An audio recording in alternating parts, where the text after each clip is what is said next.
वह छोटे बच्चे को धीरे से पकड़ती है और संकरे रास्ते से आगे बढ़ती है।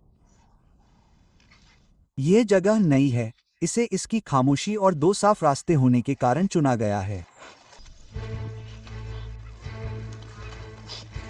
उसे एक तीखी गंध आती है। साही। वह ठिठक जाती है, फिर अपना सिर नीचे कर लेती है। गंध तेज और ताज़ा होती है। वह जमीन को पढ़ती है। चौड़े निशान, भारी कांटों के मिट्टी पर गिरने के निशान, छोटे सूखे मल। उसकी नाक हवा के संकेत की पुष्टि करती है। जानवर करीब है। मांद के पास साही का होना गंभीर खतरा है। कांटे पीछे की ओर कांटेदार होते हैं। चेहरे, पंजे या गले पर वार करने से भी मधुमक्खी अपंग हो सकती है। घाव गहरे और संक्रमित हो सकते हैं।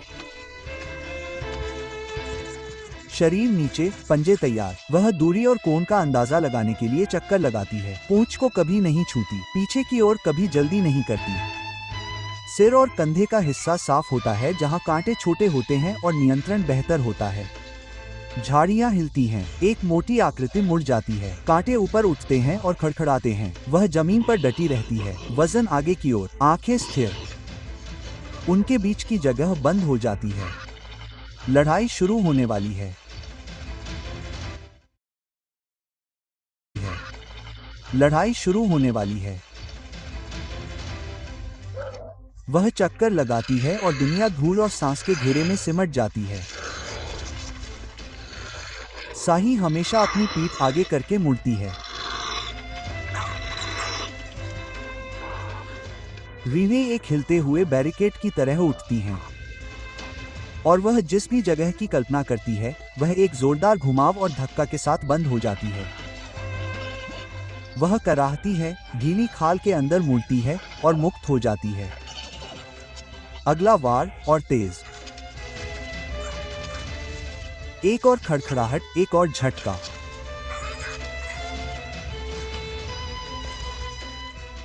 मोर क्रूर है। रीढ़ें उसकी छाती और गले में चुभती हैं। केराटिन का सूखा स्वाद। हर सांस चुभती है। मांसपेशियों में चुभन होती है और हर कदम भारी हो जाता है।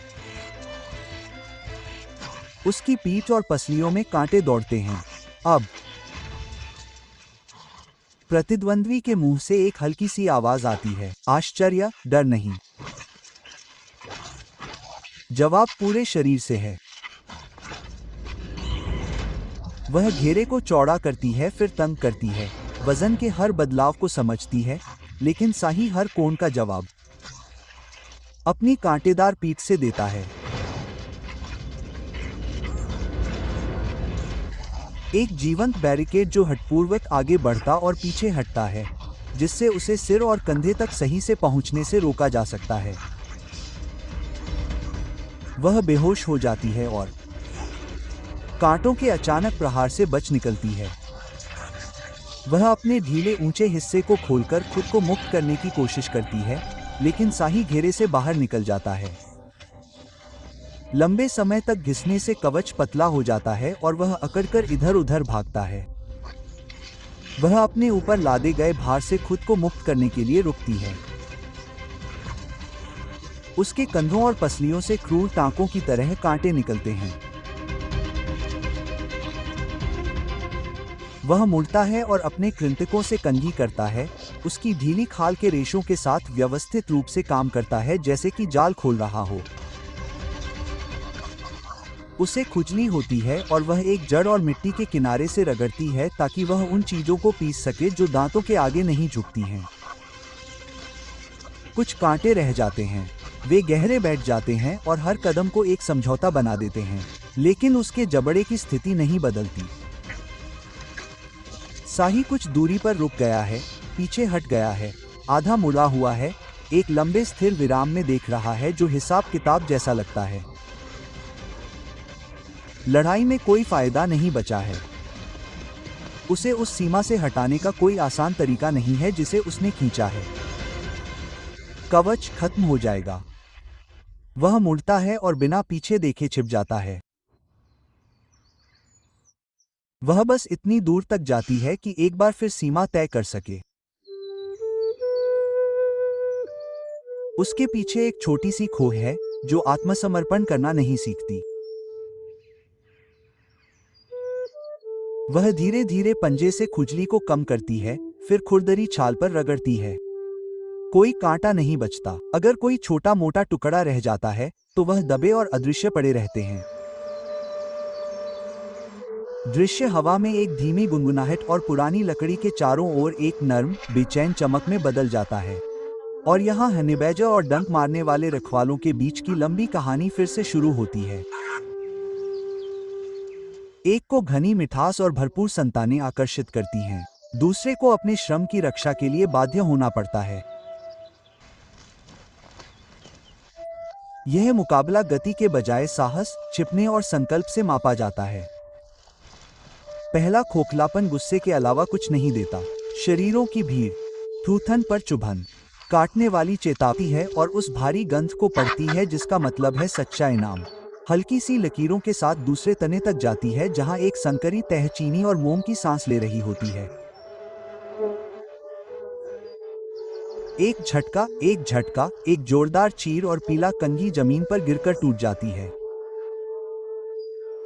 रक्षक एक साथ उस पर बरसते हैं, उसकी खाल के किनारों को छेदते हैं जिसे वह बर्दाश्त नहीं कर सकती। आंखें सिकुड़ी हुई, नाक अंदर, होंठ कसकर बंद। फिर भी वह इस रिश्ते को आकार देने वाली सरल अर्थव्यवस्था का पालन करती है। तेजी से काम करो, जो ले जाया जा सकता है उसे ले लो, जो सहना जरूरी है उसे सहो, फिर आगे बढ़ो। वह मोम को काटती है, सिर्फ को गिटकती है और उसके नर्म शरीर को पकड़ती है और एक और पकड़ छीन लेती है। गाढ़ा भोजन जोखिम, बचाव और ताकत के साथ जवाब देता है। दोनों पक्ष नुकसान स्वीकार करते हैं और मरम्मत करते हैं। हनीबैजर एक छोटा, मजबूत मांसाहारी है जो समस्या समाधान और दृढ़ता के लिए बना है। यह ज्यादातर समय अकेला रहता है और एक स्थिर, अथक चाल के साथ बड़ी जमीन को कवर करता है। इसकी त्वचा मोटी और ढीली होती है, इसलिए यह एक पकड़ के अंदर मुड़ सकता है और मुक्त हो सकता है। लंबे कांटेदार पंजे कठोर मिट्टी और लकड़ी के माध्यम से तेजी से खोदते हैं। नाक तेज है और निशान, बिल और हवा को पड़ता है। यह कई चीजें खाता है। कृंतक, पक्षी, छिपकली, अंडे, जड़ें, फल और छत्ते।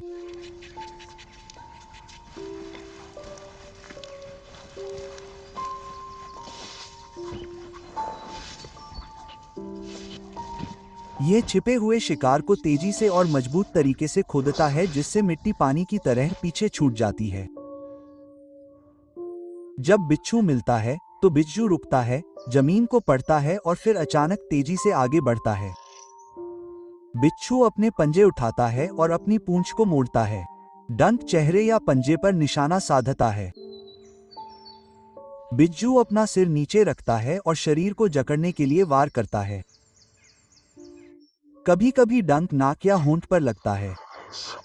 जहर के प्रति कुछ प्रतिरोध भी होता है।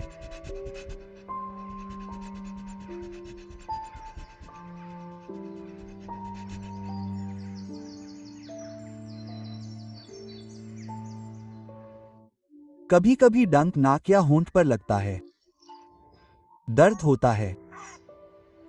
बिच्छू बिच्छू को अलग करता है और सिर, शरीर और पैर खाता है। लड़ाई छोटी होती है और शिकारी बात के लिए जगह सीख लेता है। उनकी खोज का मार्गदर्शन करते हैं। वे मधुमक्खियों के घोंसलों पर छापा मारते हैं और मिट्टी के नीचे की गतिविधियों को सुनते हैं। वे कई प्रतिद्वंद्वियों, सियार, कैरकल, बड़े सांपों का सामना करते हैं और पीछे हटने के बजाय आगे बढ़ना पसंद करते हैं। यह आदत नुकसान को कम और लाभ को स्थिर रखती है। एक छोटा जानवर आगे छिप जाता है, एक पत्थर के पास सूखी घास के नीचे दब जाता है।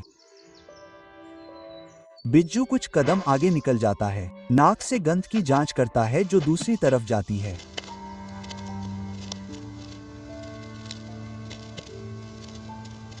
मौन और स्थिरता गति को मात देती है। यहाँ बिच्छू एक अलग रास्ता चुनता है जो अधिक गंध वाला होता है और आगे बढ़ता है। केवल जब ध्वनि धीमी हो जाती है तो छोटा आकार उठता है और एक संकरी दरार में जीवित और निर्विरोध रूप से फिसल जाता है। हर खोज का अंत पीछा करने में नहीं होता है और हर ट्रैकर को वह नहीं मिलता